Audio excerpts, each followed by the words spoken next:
Monsieur le Président du parti, Seyd Mohamed Moustapha Sy, Monsieur le Président Aliou Mamadou Dia, candidat du Sénégal à l'élection présidentielle 2024,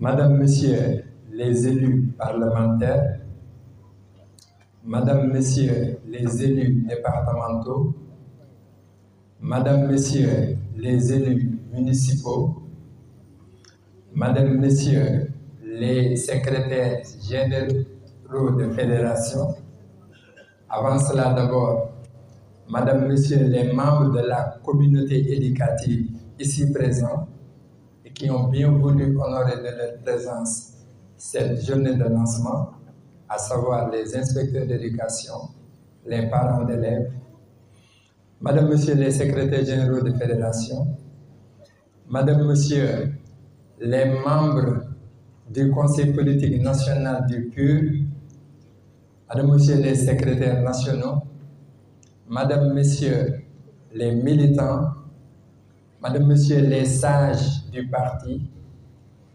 honorables invités. Le 25 février prochain,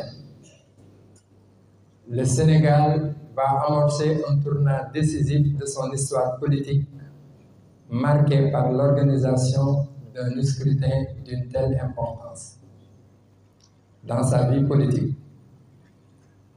Un scrutin qui se prépare dans un contexte de crise générale et généralisée. Au plan éducatif, notre école est tenaillée toutes ces dernières années par des grèves cycliques qui n'ont pas fini de causer du mal à tous les apprenants. Sur le plan éducatif toujours, l'université sénégalaise n'est pas encore sortie du coma, marquée par une fermeture qui expose les apprenants à l'immigration clandestine et les enseignants à la fuite du cerveau. Au plan social, la cherté de la vie ne cesse d'accroître le désarroi des ménages et particulièrement les femmes qui ont du mal à joindre les deux bouts. Au plan social toujours, la jeunesse censée être l'espoir du Sénégal, le futur en gestation n'a plus d'espoir et ne regarde que l'océan pour y perdre sa vie au jour le jour. Au plan économique, des scandales de toutes sortes continuent de paralyser notre pays et favorisés par une impunité totale. Au plan judiciaire, nous empruntons à notre collègue, à notre compatriote, le juge Dème, qui disait « Je démissionne d'une magistrature qui a démissionné », pour juste résumer la situation de notre justice sénégalaise. Sur tous les plans donc, vous voyez que le mal est profond. Face à cette situation, le PUR, qui ne compte pas jouer un rôle de second plan dans cette élection, a toutes les chances de la remporter car elle a un président de la trempe de Seyd Moustapha Sy, mais aussi un candidat qui déjà fait beaucoup d'unanimité de par son profil, de par son parcours, de par l'expérience qu'il a acquise à travers sa vie professionnelle à l'ONU, de par les résultats qu'il a obtenus dans les domaines de la bonne gouvernance et dans les domaines de développement, je veux nommer le président Aliou Mamadou Dia.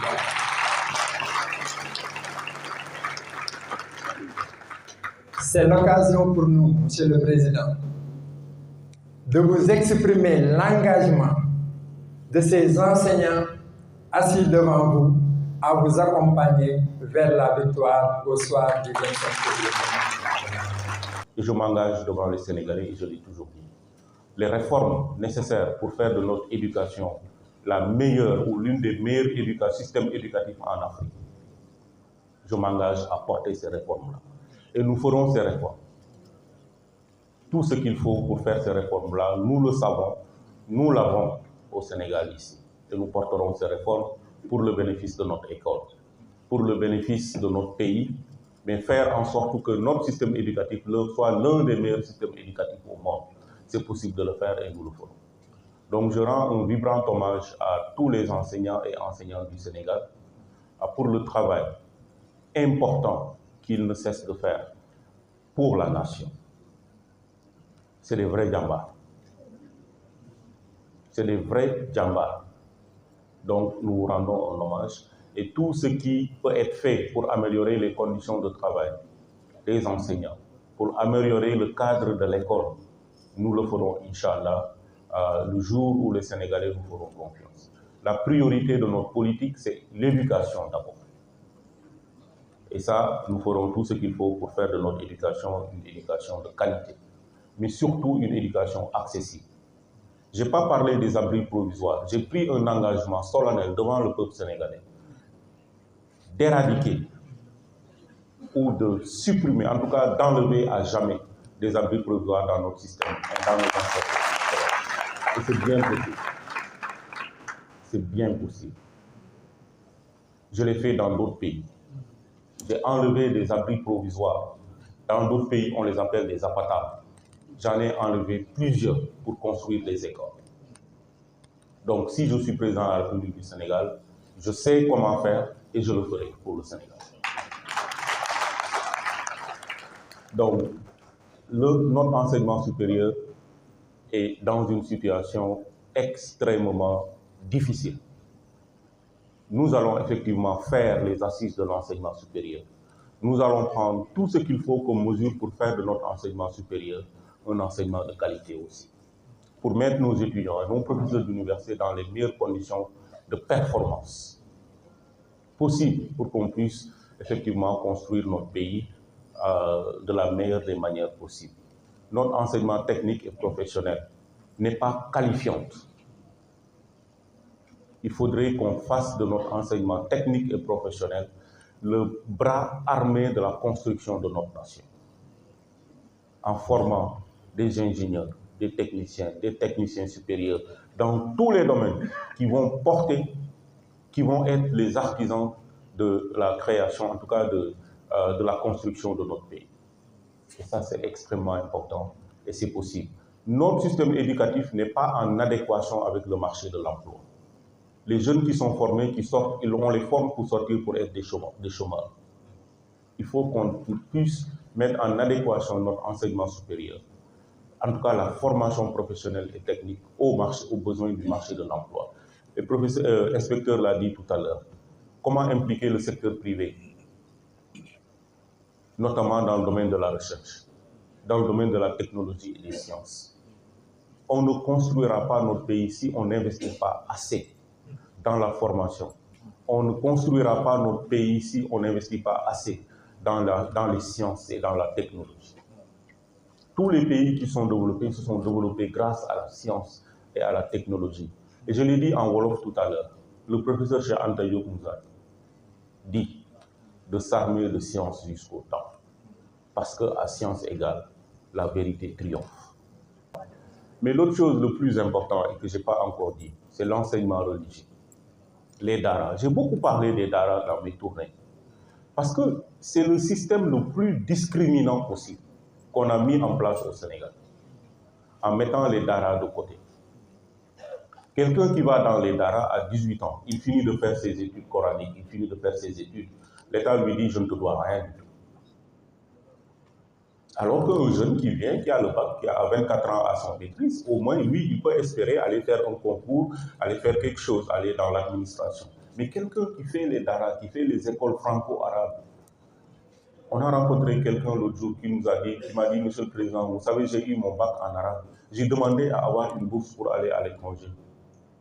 On m'a refusé la bourse. Alors que ce n'est pas normal. Il faudrait que le système de notre éducation, en tout cas le système éducatif que nous avons, puisse prendre en compte ces gens-là qui sont dans l'enseignement arabe, dans les daras, pour qu'eux aussi après avoir fini leurs études, qu'ils puissent postuler, aller faire l'ENAM et devenir des administrateurs civils. Mais quelqu'un qui vient de Al-Azhar avec une maîtrise en biologie, ou bien une maîtrise en physique nucléaire, qu'il a fait à Al-Azhar, mais qu'est-ce que quelqu'un qui sort d'une université française a plus que lui? Absolument rien du tout. Donc ça, c'est aussi un engagement que nous prenons pour que ce système soit revu, qu'il soit beaucoup plus organisé, de sorte que les gens qui sortent de ces écoles-là aussi puissent vraiment servir le pays et travailler pour le bien-être des Sénégalais dans la construction du Sénégal. Donc Amadou Hampâté-Bâ disait ceci: l'école et notre système éducatif doit remettre l'Africain au centre de son histoire et lui réenseigner ses valeurs. Pour lui, l'école et notre système éducatif doit remettre l'Africain au centre de son histoire et lui réenseigner ses valeurs. C'est seulement en faisant cela que l'Africain pourra être en harmonie avec lui-même et avec son environnement. Et c'est seulement avec cela qu'il pourra progresser. Et donc ça, je pense que depuis ce matin, on n'a parlé que de ça. Remettre l'Africain, remettre le Sénégalais au cœur de son système éducatif, pour lui permettre de vivre en harmonie avec lui-même et pour lui permettre de vivre en harmonie avec son environnement. Et c'est seulement comme ça que le Sénégalais pourra progresser. Il ne faut pas qu'on s'y trompe. C'est ça que je voulais dire en guise de conclusion et je remercie tout le monde. Merci.